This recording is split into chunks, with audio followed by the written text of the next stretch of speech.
విశ్వనట చక్రవర్తి బిరుదాంకితులు మన ఎస్వి రంగారావు గారు పలు సినిమాలలో నటించారు. ఆయన సపోర్టింగ్ పాత్రల ద్వారా ఎన్నో అవార్డులు రివార్డులు అందుకున్నారు. పాతాళ భైరవి సినిమాలో మాంత్రికుల పాత్రలో అందరినీ అలరించారు. మాయాబజార్లో ఘటోత్కచుడుగా, నర్తనశాల సినిమాలో నటించిన కీచకుని పాత్రకు గాను ఇంటర్నేషనల్ అవార్డు అందుకున్నారు. వీరు లీలావతి గారిని వివాహం చేసుకున్నారు. వీరికి గాను 2 అమ్మాయిలు 1 అబ్బాయి. తాత మనవడు సినిమాలో ఈయన పాత్ర చాలా బాగుంటుంది.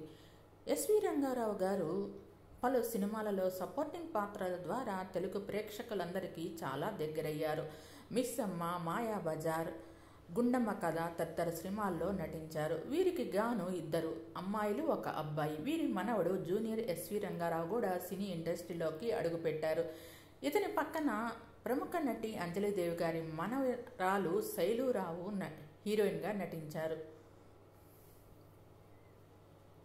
ఎస్వి రంగారావు గారు మొదటి సినిమా వచ్చి వరుదిని పరిణయం కాగా, చివరి సినిమా వచ్చి అందరూ దొంగలే. వీరి పేరు మీద స్టాంప్ కూడా మన భారత ప్రభుత్వం రిలీజ్ చేసింది. మీకు ఈ వీడియో నచ్చినట్లయితే లైక్ చేయండి, కామెంట్ చేయండి. Thank you all.